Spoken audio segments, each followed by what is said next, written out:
আসসালামু আলাইকুম বন্ধুরা, সবাই কেমন আছো? আশা করি সবাই খুবই ভালো আছো। আমিও আল্লাহ পাকের ইচ্ছায় ভালোই আছি। তো প্রতিদিনের মতো আজকেরও একটা রান্না নিয়ে চলে এসেছি। রান্নাটা ছিল আজকে দেশি মুরগি আর আলু দিয়ে ঝোল করব হালকা করে, আর নিম পাতা দিয়ে আলু দিয়ে মাছ দিয়ে ভাজা করব। এই গরমে সবাই কেমন আছো আমাকে জানিও। আমিও রান্নার কাজে ব্যস্ত হয়ে গেলাম, আর কিছু দেখালাম না, ডাইরেক্ট রান্না করছি। তো আলুটা ভেজে নিচ্ছি।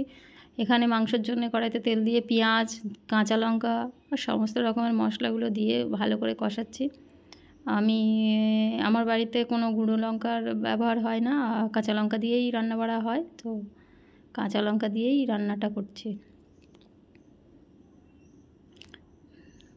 মাংসগুলো ভালো করে ধুয়ে নিয়ে মশলার মধ্যে দিয়ে দিচ্ছি। তো মাংসটা এবার ভালো করে কষা করে নিচ্ছি।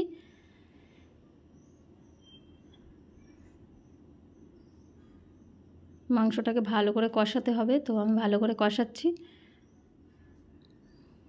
তো মাংসটা অনেকটা কষিয়ে নিয়েছি।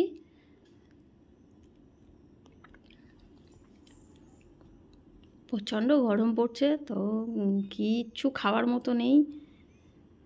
এই দেশি মুরগির হালকা করে একটু হালকা পাতলা একটু অল্প ঝোল রেখে এইটা দিয়েই খাওয়া হয়ে যাবে। একটু নিম পাতার আলু ভাজা, বেশি কিছু করব না আজকের, শুধু এই দুটোই রান্না হবে। একটু নিম পাতা পেরে নিচ্ছি আমার গাছ থেকে, আর ছোট্ট একটা গাছ, তো আমি একটু কচি পাতা আগার পাতা একটু অল্প করে নিয়ে নিয়েছি, একটা পেঁয়াজ দিয়েছি। নিম পাতা আর মাছটা আর পেঁয়াজটা সবগুলো একসঙ্গে দিয়ে ভাজা মতো করে নিচ্ছি। এটা একটু মাখা মাখা করে লাস্টে ভেজে তুলে নেব। এখানে মাংস কষা হয়েই গিয়েছে, আলুও সিদ্ধ হয়ে গিয়েছে।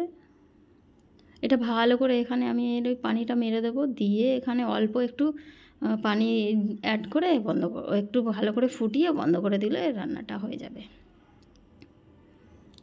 তো আমার মাংস কষা চলছে, এখন ভালো করে মাংসটা কষাচ্ছি।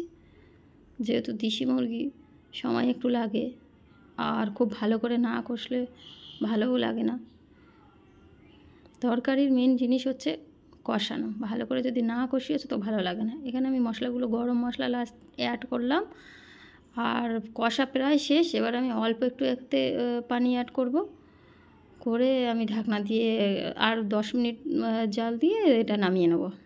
এই তো আমি লাস্ট প্রসেস চলছে। এখানে নিম পাতা আলুটা ভাজা করে নিয়েছি, হয়ে গেল। তো আজকের রেসিপিতে এই ছিল। বন্ধুরা সবাই ভালো থেকো।